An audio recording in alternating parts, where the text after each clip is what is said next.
저는 민생개혁에 대해서 먼저 말씀드리겠습니다. 민생개혁은 크게 네 가지로 구분됩니다. 첫 번째부터 말씀드리겠습니다. 과제 1. 구연금과 신연금의 완전 분리, 국민연금 개혁. 개혁신당의 민생개혁, 그 첫 번째로 국민연금 개혁을 이야기하고자 합니다. KDI에 따르면 현재 우리의 국민연금은 30년 뒤인 2054년이면 바닥을 드러냅니다. 기금을 다 소진하고 난 뒤에는 지금 보험료의 약 4배에 달하는 보험료를 내야만 합니다. 무려 한 달 소득의 3분의 1이 국민연금으로 나가게 되는 셈입니다. 더 심각한 것은 전쟁 중인 우크라이나보다도 적은 출산율 0.6명 시대의 도래로 인하여 기금 부과의 시점이 훨씬 더 빨리 다가올 것이라는 점입니다. 결국 호미로 막을 것을 가래로도 못 막게 되었습니다. 이것이야말로 책임지지 않은 포퓰리즘 정치가 얼마나 무서운 미래로 돌아오는지를 보여주는 대표적 사례라 할 것입니다. 이에 개혁신당은 누구도 말하지 않지만 누군가는 반드시 해야 할 이야기를 하고자 합니다. 연금개혁, 지금 당장 시작해야 합니다. 보험료율을 높이고 소득 대체율을 낮추는 모수의 조정만으로는 근본적 대안이 될 수 없습니다. 대폭적인 구조적 개혁이 필요합니다. 기존 수급자의 구연금과 현재 납부자의 신연금으로 재정을 완전히 분리하고 이원화해서 미래 세대가 구세대의 수발을 드는 일이 없도록 해야 합니다.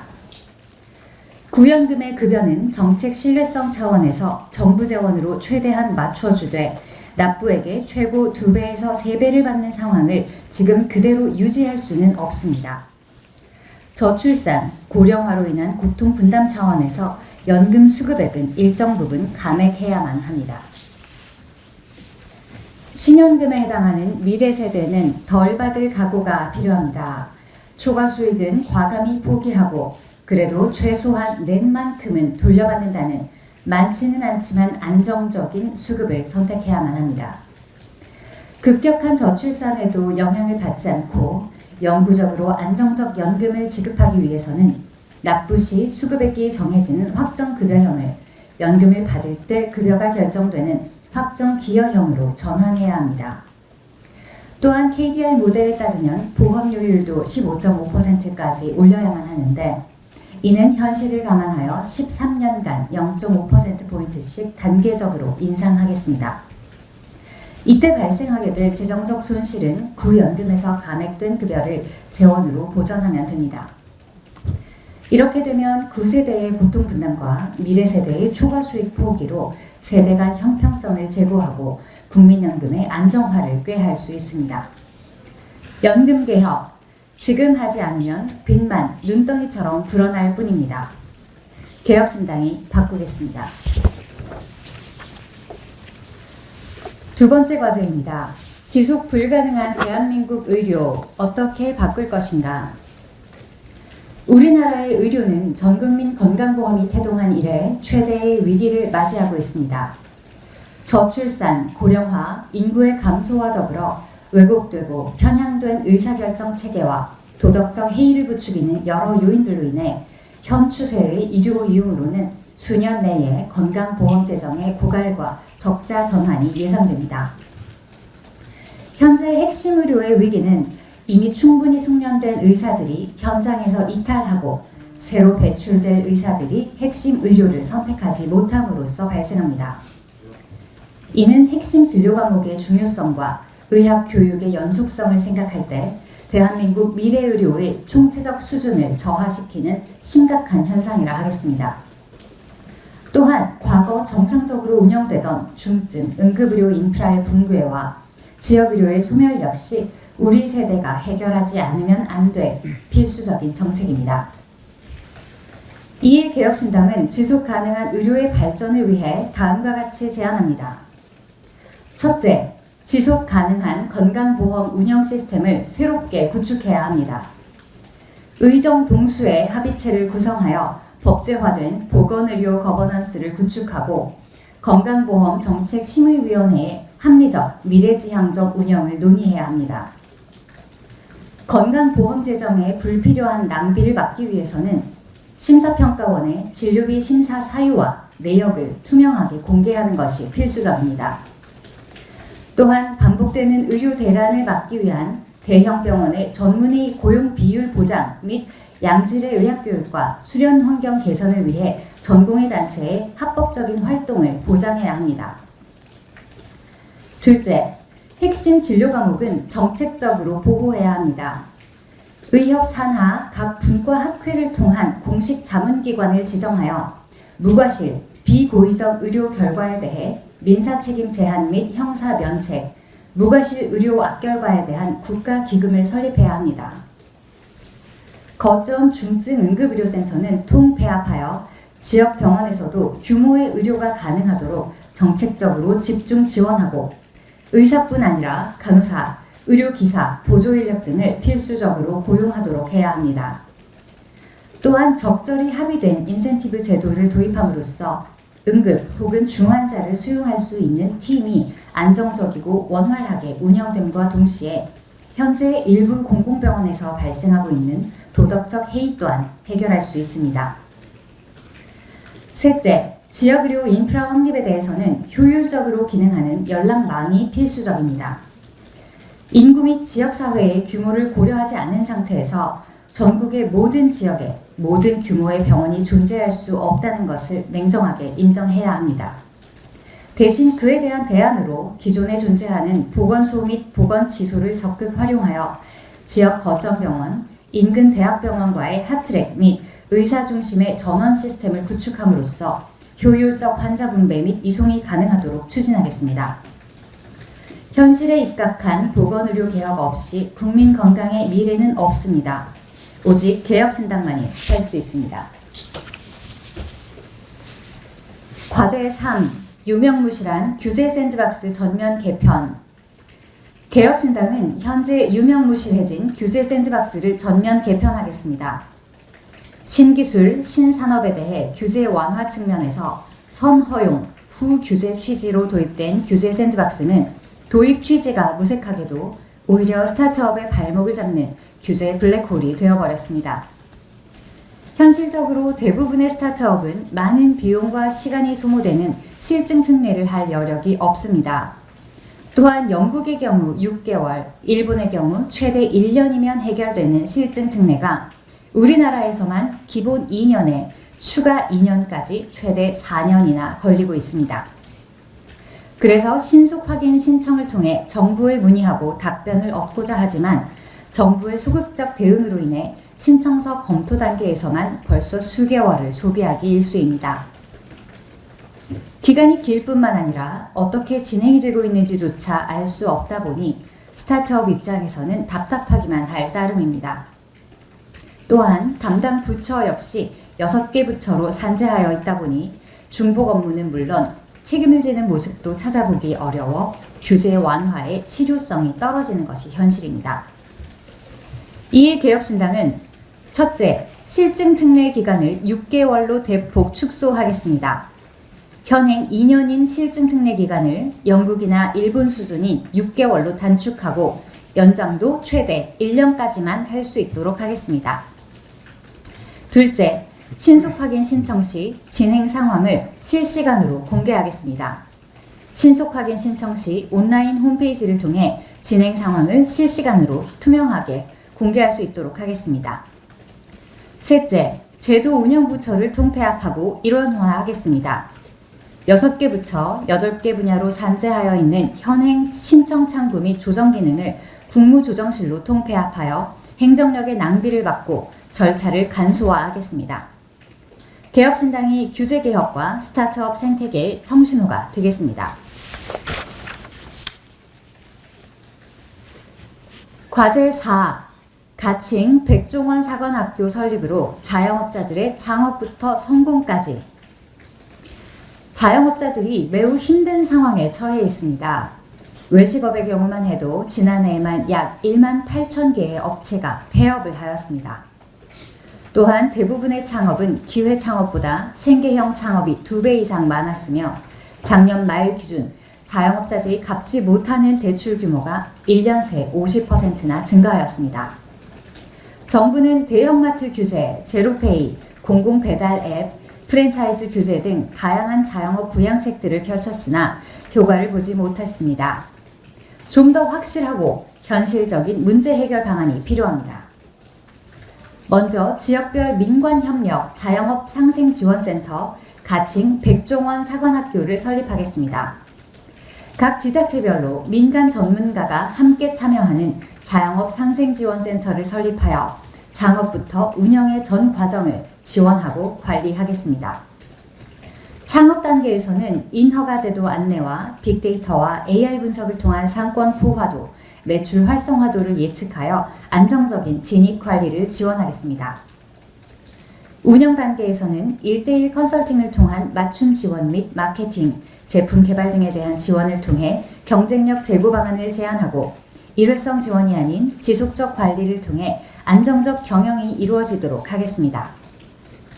그리고 자영업자가 어쩔 수 없이 폐업을 하는 경우에도 재도전이 가능하도록 재취업 준비 및 고용 전환 준비를 지원하고 각종 폐업 시 필요한 세무와 노무, 법무 지원을 하겠습니다. 앞으로도 개혁신당은 이념이나 치적에 매몰된 채 비현실적인 정책을 내는 것이 아닌 현실적으로 국민의 삶에 보탬이 될 수 있는 개혁안들을 계속해서 발표하겠습니다. 감사합니다. 저희 5번째 과제입니다. 저희 정당 국고보조금 폐지인데요. 개혁신당의 정치개혁, 첫 번째로 정당 국고보조금을 폐지하겠습니다.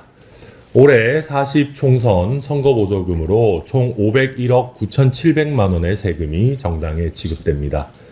의석이 많은 두 정당이 가장 많은 국고보조금을 받습니다. 더불어민주당은 188억 원, 국민의힘은 177억 원 가량입니다. 심각한 것은 양당의 위성정당도 각 28억 원 가량을 지급받는다는 것입니다. 꼼수 위성정당은 의석은 물론 세금도 도둑질하고 있습니다. 현역 의원이 5명 이상인 정당은 26억 원 이상 지급받고 심지어 존재조차 희미해진 민생당도 지난 선거 결과를 바탕으로 10억 원가량 세금을 지원받습니다. 정당 국고보조금은 전두환 군사정권의 산물입니다. 전두환 당시 국군보안사령관이 주도한 12.12 군사반란 후 1980년 5월에 설치된 국가보위 비상대책위원회가 추진한 개헌으로 보조금 관련 규정이 헌법에 들어가게 되었습니다. 이후 보조금 관련 조항은 수차례 개정되며 더 굳혀야되고 지원 범위도 확대됐습니다. 1991년엔 선거보조금 조항도 생겼습니다. 선거가 있는 해엔 추가로 보조금을 주기로 한 것입니다. 정당들은 셀프 입법으로 각종 보조금을 계속 늘리고 있습니다.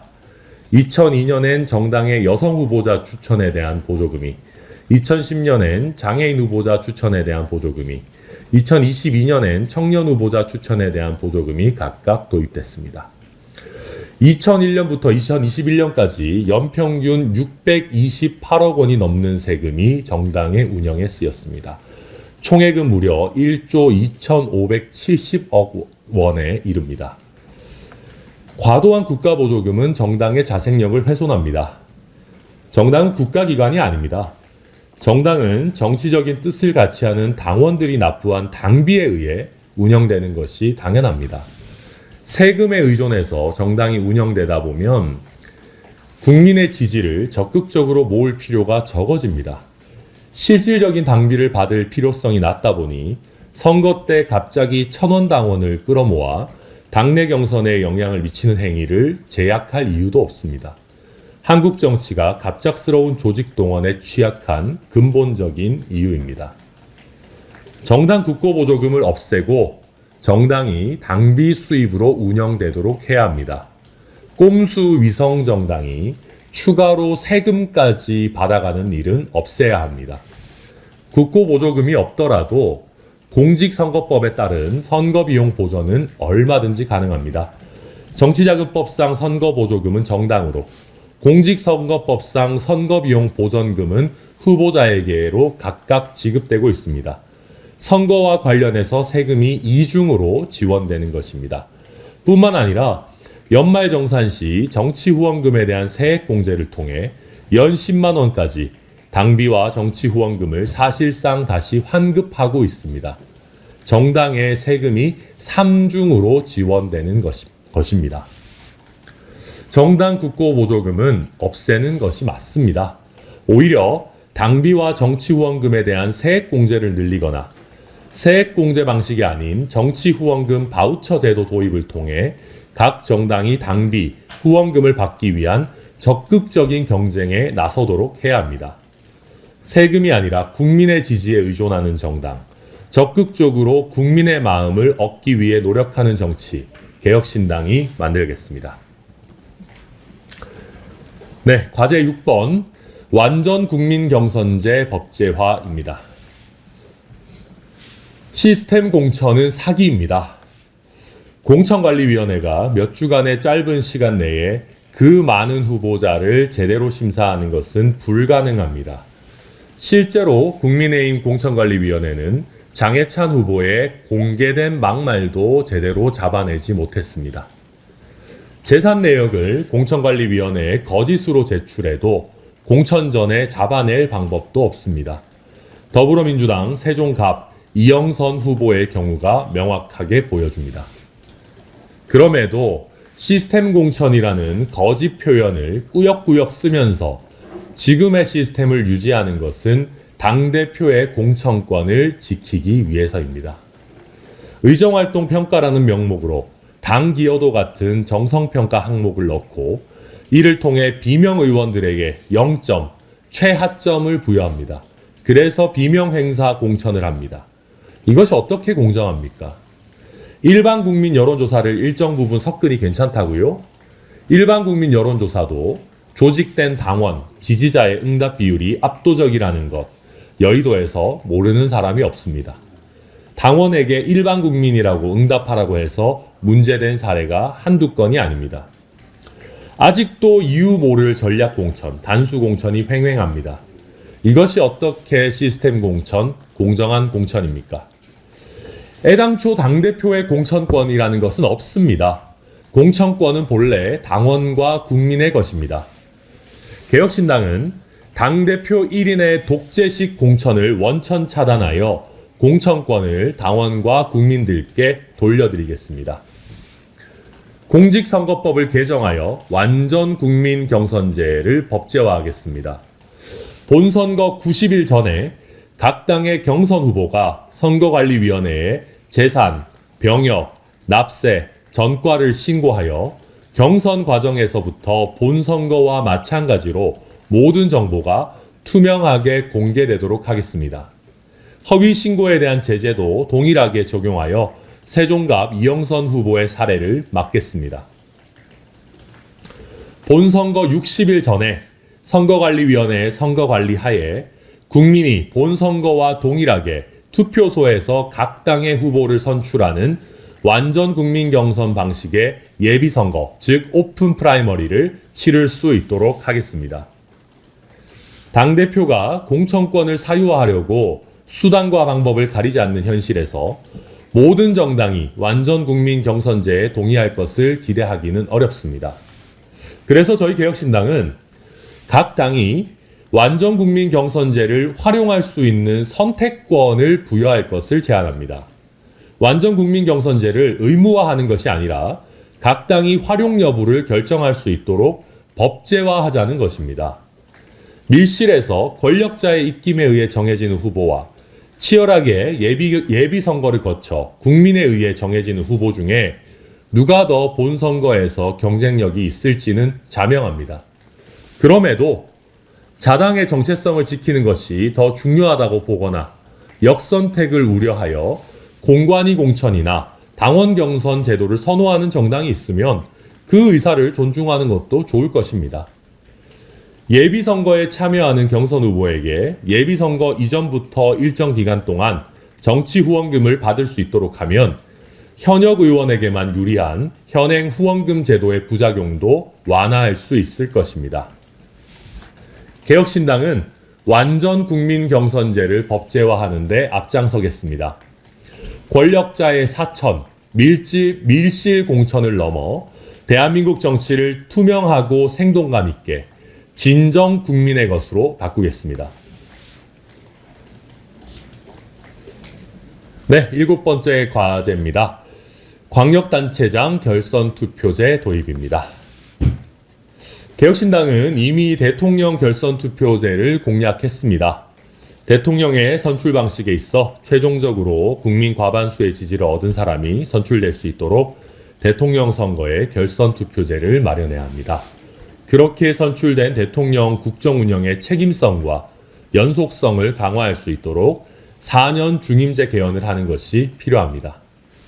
나아가 광역지방자치단체장 선출에 있어서도 결선투표제가 필요합니다. 광역단체장 시킬 만한 사람이 너무나 부족합니다. 기득권 양당이 사실상 광역단체장을 독점하고 있는 상황입니다. 그러다 보니 광역단체장을 시킬 인재풀이 너무나도 협소합니다. 권력에 줄 서고 열심히 방탄해서 공천이나 받으려는 인물들이 즐비한 기득권 양당에서는 큰 인물이 씨가 말랐습니다. 박용진은 죽이고 정청래를 중진으로 키우는 공천을 보십시오. 조금박해와 천하용인이 아니라 친명과 윤핵관을 키우는 공천을 보면 앞으로도 나아질 기미가 보이지 않습니다. 기득권 양당이 아닌 여러 정당에서 미리부터 포기하지 않고 자체적으로 광역단체장급 인재를 길러낼 수 있도록 해야 합니다. 단일화의 압박과 부담 때문에 여러 정당이 광역단체장 선거에 도전장을 내기조차 어려운 현실, 이제는 바꿔야 합니다. 다양한 정당에서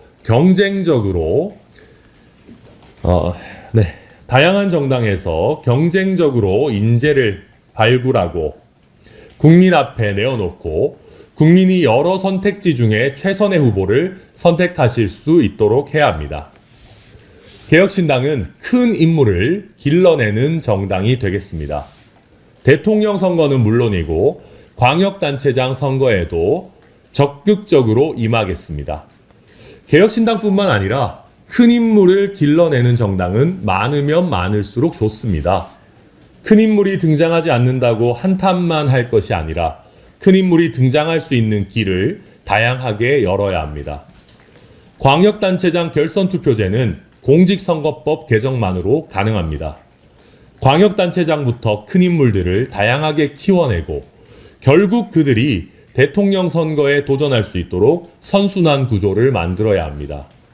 더 이상 정치 초보가 갑자기 대통령 후보로 등장하는 일은 없어야 하지 않겠습니까? 안녕하세요. 미래대비 과학기술 개혁을 위해 3대 과제 말씀드리겠습니다. 개혁신당 과학기술과 함께 열어가는 지속가능한 대한민국 구축을 위한 첫 번째 과제는 R&D 사업 활성화를 위한 개혁입니다. 갑작스러운 R&D 예산 삭감은 연구자들의 성장 기회 상실은 물론 대한민국의 지속가능한 발전과 과학기술 선도 능력에 큰 위협이 되며 여러 가지 부작용을 발생시키고 있습니다. 첫째로 R&D 예산의 감소는 연구자에게 장기간의 성장 기회를 박탈하는 행위로 단기적인 연구비 절감이 장기적으로 큰 손실로 이어질 수 있습니다. 두 번째로 연구 성과 소멸로 10년을 잃어버리게 되었습니다. 이미 진행 중인 연구의 중단은 누적된 연구 성과를 소멸시키며 재정비하는 많은 시간과 노력이 소요됩니다. 셋째로 연구체계 붕괴입니다. 연구 예산 배정 과정의 갑작스러운 변경은 연구자와 기관 그리고 연구소가 적절히 대응하기 어렵게 만들었습니다. 연구 중단 및 인력 유출을 초래해서 국가 발전에 큰 손실을 야기할 수 있습니다. 이에 따라 안정적이고 지속 가능한 R&D 투자가 국가 발전의 핵심이 되어야 합니다. R&D 예산은 미래 세대를 위한 투자이자 지속 가능한 발전을 위한 필수 요소입니다. 개혁신당 개혁 방안을 말씀드리겠습니다. 첫 번째로 대학과 연구소 그리고 국가출연연구원 R&D 사업부터 계속비 제도 적용을 의무화해야 합니다. 국가재정법 제23조에 연구개발 사업은 그 경비의 총액과 매년 집행할 액수를 정해서 국회 의결을 얻은 후 여러 해에 걸쳐서 지출할 수 있다고 명시되어 있습니다. 그러나 사실상 사문화된 상황입니다. 이에 연구자들은 매년 예산 변동에 안정적인 연구를 하기 어려운 상황이었습니다. 따라서 연구자들이 매년 연구비 변동에 불안해하지 않고 연구에 몰두하기 위해서 먼저 출연연 및 기초 R&D 사업부터 계속비 제도 적용을 의무화하고 차차 기업 관련 R&D 예산으로 계속비 적용을 확대해 나가야 합니다. 두 번째로 가칭 미래기술산업 일괄조치법 제정해야 합니다. 현재 연구개발에 관련 법은 과학기술기본법, 국가연구개발혁신법, 협동연구개발촉진법, 기초연구진흥법, 산업융화촉진법, 기술사업화법, 산학연법, 연구개발특구법, 벤처기업 육성법 등 아주 다양한 법으로 편파되어 있습니다.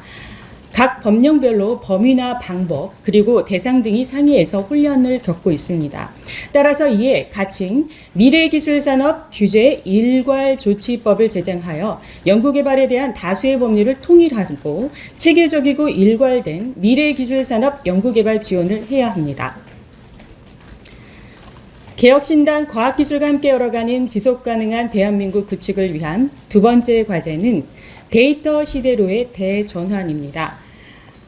데이터 매우 중요한데요. 국가적 난제 해결을 위해서 데이터 산업의 역할은 매우 중요합니다.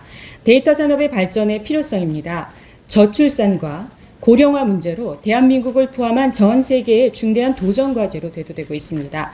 한국을 이끌어온 반도체 산업과 더불어서 최근 부상되고 있는 AI 반도체 기술에서도 데이터의 중요성이 강조되고 있고 집중적인 발전이 필요합니다. 이러한 사회적 도전 과제를 극복하고 보건 의료 시스템을 효율적으로 개선하기 위해서는 전략적인 접근이 필요합니다. 이 과정에서 빅데이터의 활용이 국가 미래를 건강하고 지속 가능한 방향으로 이끄는 데 핵심적인 역할을 할 수 있습니다. 빅데이터의 중요성은 빅데이터 활용을 살펴보면 더 강조될 수 있습니다. 빅데이터는 의료 분야에서 개인 맞춤형 의료 서비스, 질병 예방, 조기 진단 등에 기여할 수 있으며 이를 통해 국민 건강 증진, 의료비 절감, 의료 자원의 효율적 배분 등을 가능하게 합니다. 이를 통해서 지속 가능한 의료 시스템 구축에 중요한 기여를 할 수 있고요. 저출산 및 고령화와 같은 국가적 난제 해결을 위해서 데이터 산업의 발전 및 AI 그리고 반도체 기술의 집중적인 발전이 필요합니다. 이렇게 중요한 빅데이터, 한국은 세계 데이터 강국과 비교해서 아쉽게도 20년 넘게 뒤처져 있습니다. 예를 들어 미국, 영국, 에스토니아 등 해외 데이터 강국들은 국가 주도로 데이터 통합 및 관리를 하고 있으며 활용 면에서는 개인, 연구자 그리고 개별 기업들이 활용하고 쉽게 접근할 수 있도록 통합 시스템 구축을 진행해 왔습니다. 반면 한국은 여전히 부처 간의 칸막이 문제로 인해 데이터 통합이 어렵고 완성형 데이터의 수집이 불가능한 상황입니다. 이러한 문제는 빅데이터의 효율적 활용을 저해하며 국가 미래 설계에 있어서 중요한 걸림돌이 되고 있습니다. 개혁신당의 개혁 방안입니다. 첫 번째로 빅데이터 시대의 대전환, K-로드 시스템 도입을 강조하고 싶습니다. 에스토니아는 국가 주도로 X-로드라는 빅데이터와 디지털 기술을 통해 병원, 학교, 은행 등 다양한 서비스 제공 간의 데이터를 효과적으로 연결하고 있습니다. 예를 들어서 시민들은 X-로드 시스템을 통해 자신의 의료 기록, 세금 정보, 교육 기록 등 쉽게 접근할 수 있으며 정부는 이 데이터를 기반으로 효율적으로 서비스를 제공하고 있습니다. 우리나라의 경우 데이터 산업의 인프라는 구축되어 있긴 하나 빅데이터의 수집, 저장, 그리고 빅데이터를 활용하는 데 있어서 아직 부족한 현실입니다. 이에 한국형 빅데이터 서비스인 K-로드 시스템을 도입해 각종 정부기관, 병원, 학교, 은행 등의 다양한 정보 제공자 간 데이터를 공유하는 시스템을 구축해야 합니다. 고령화 시대와 다각화되는 사회 구조에서 각 국민에게 빅데이터를 기반으로 알아서 맞춤형 복지, 의료 서비스가 제공 가능해야 합니다. 예를 들어 아이가 태어나면 병원의 기록이 공공기관에 넘어가 별도로 출생신고를 하지 않아도 되고 소득이나 자산의 수준에 따라 받을 수 있는 국가의 복지 서비스를 따로 신청하지 않아도 알아서 지원해주는 시스템을 도입할 예정입니다. 의료 측면에서도 개인별 맞춤형 건강관리로 국민의 삶 질 도모할 수 있습니다. 마지막으로 개혁신당 과학기술과 함께 열어가는 지속가능한 대한민국 구축을 위한 세 번째 과제는 폐터널, 폐광산을 활용한 데이터 센터 증설입니다. 생성형 인공지능, 즉 AI의 수요가 폭증할 것으로 예상되고 있습니다. 이에 따라 전 세계적으로 데이터 센터 증설 붐이 일고 있는데요. 국내에서도 2022년 기준으로 187개가 운영 중에 있습니다. 인천시, 고양시, 김포시 등의 데이터 센터 건립 중에 있습니다. 아울러 적지 않은 지방자치단체들이 지역경제 활성화 차원에서 관련 기업들과 함께 데이터 센터 건립을 추진 중이지만 지역 주민의 반발이 거셉니다. 가장 큰 이유는 전자파입니다. 막대한 전력을 필요로 하기 때문에 초고압선을 깔 수밖에 없는데요. 여기에서 인체에 유해한 전자파가 발생한다는 이유입니다. 이 때문에 혐오 시설로 인식되어서 용인시에서는 데이터 센터 건립 개혁에 제동이 걸리기도 했습니다. 이 문제를 해결할 수 있는 방법은 데이터 센터를 지하화하는 것입니다. 거대한 대심도에 설치할수록 인근 지역 주민에 대해 피해가 줄어들 것입니다. 문제는 비용입니다. 지하화할 경우에 건설 비용이 크게 증가할 수밖에 없습니다. 이에 해외처럼 폐터널 그리고 폐광산을 활용하는 방안을 제안하고자 합니다. 전국에 산재한 철도 및 도로 폐터널과 더불어 폐광산을 관광 자원으로만 사용할 것이 아니라 향후 수요가 급증할 데이터 센터 설치 장소를 활용하고자 합니다. 국가철도공단에 따르면 전국의 산재한 패널은 72개입니다. 전국의 폐고속도로가 200km에 달합니다. 여기에도 적지 않은 폐터널이 존재합니다. 한국광해광업공단에 따르면 전국의 산재한 폐광산은 5,116개에 달합니다. 이들 폐터널과 폐광산을 임대 방식으로 관련 기업에 대여해서 데이터 센터를 설치한다면 비용 절감도 가능할 뿐만 아니라 지역 주민의 반발도 크지 않을 전망입니다. 데이터 센터는 전력 수요가 많은 시설입니다. 국가에너지기구가 발표한 바에 따르면 2022년 기준으로 전 세계 데이터 센터가 사용할 전력량이 전체 전력 수요의 2%, 즉 400테라와트시에 달합니다. 2026년까지는 최대 3배, 곧 1050테라와트까지 늘어날 것으로 분석되고 있습니다. 데이터 센터가 급증할 우리나라도 동일한 전력 부족에 시달릴 전망인데요. 이를 해결하기 위해 소형 모듈 전력, 즉 SMR을 결합한 데이터 센터 건립도 필요하다고 봅니다. 향후 폐터널이 폐광산 또는 대심도 대형 데이터 센터를 건립할 때 소형 모듈 원자도 함께 건설하는 방안입니다. 이런 소형 모듈 원전 결합형 데이터 센터는 글로벌 표준 모델로서 수출 품목이 될 것이라고 생각되고 있습니다. 개혁신당 과학기술과 함께 열어가는 지속가능한 대한민국 구축을 위해서 유일하게 미래의 대안을 제안하고 있습니다. 감사합니다.